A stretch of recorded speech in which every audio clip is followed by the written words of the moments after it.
FBU. A former intelligence officer by the name of David Grush caused quite a stir last week when he gave evidence at a congressional hearing about UFO sightings. He claimed that the US government has, away from the public glare, intact and partially intact alien vehicles. And you'll hear him repeat that claim in a moment because he's been speaking to this programme. A recent Ipsos poll found that about 42% of Americans believe in otherworldly UFOs or UAPs, unexplained anomalous phenomena. And 1 in 10 Americans reported they'd actually seen one. Well, here's what Republican Tennessee Representative Tim Burchett said in opening last week's remarkable hearing into alien existence. I think it's time for this country to take back our country. We need to tell the folks at the Pentagon they work for us. Dadgummit, we don't work for them. We're not bringing little green men or flying saucers into the hearing. Sorry to disappoint. We're just going to get to the facts. We're going to uncover the cover-up, and I hope this is just the beginning of many more hearings and more people coming forward about this. Well, I've been speaking to David Grush and to his lawyer, Chuck McCollough. First, David, why did he decide to come forward and speak at the hearing? It boils down to a sense of duty, and an act of, truth to power. And it seemed like me going public was the appropriate lever to pull when it comes to public accountability and emphasizing the seriousness to, different branches of U.S. government.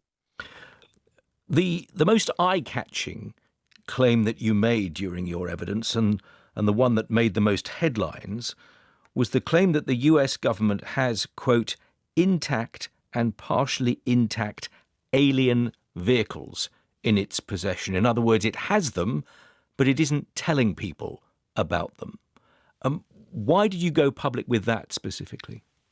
I found that to be very important for, the public at large to understand, their place in the cosmos, their place in the universe. And that's something I believe the U.S. government should be, held accountable for potentially overclassifying or misclassifying basic science.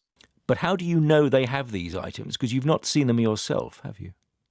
There's certain things that I have firsthand access to that I can't publicly discuss at this time. However, myself and other colleagues interviewed, 40 individuals, both our current and former highly distinguished intelligence and military personnel that were specifically on these programs.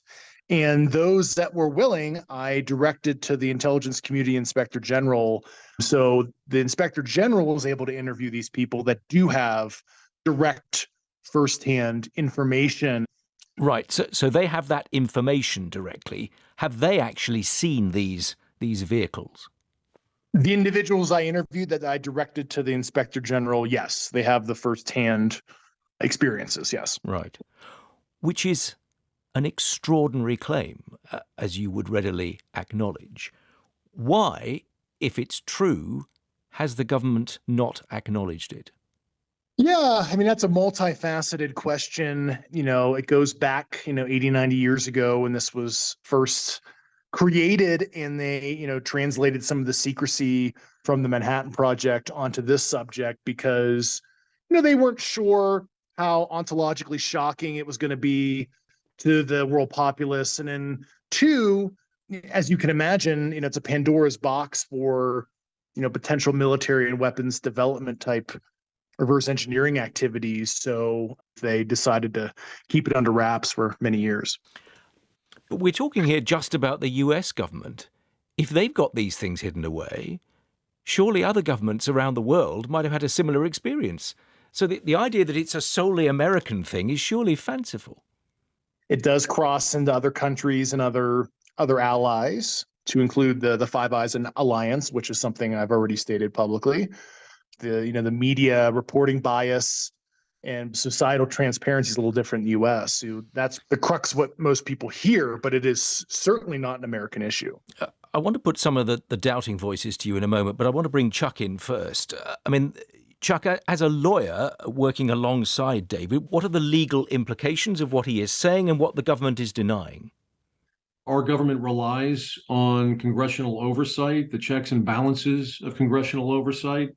David's allegation at its base is essentially that Congress does not have access to the information it needs to properly oversee things going on in the executive branch. That was his main concern. So he's briefed both of the intel committees, and he's had a 2-hour hearing, 2 hours of testimony last week. David, can I go back to you with some of the responses that have been aired to what you said? The head of the Pentagon's office in this area, Sean Kirkpatrick, issued a statement last week, you'll be aware of it, calling your testimony insulting and saying that you were never a representative to his unit. Dr. Kirkpatrick oversaw our activities and what we were doing and the money we were spending. I never said I was a part of the core team, so I believe it was just lost in translation or misconstrued. David Grush and Chuck McCollough.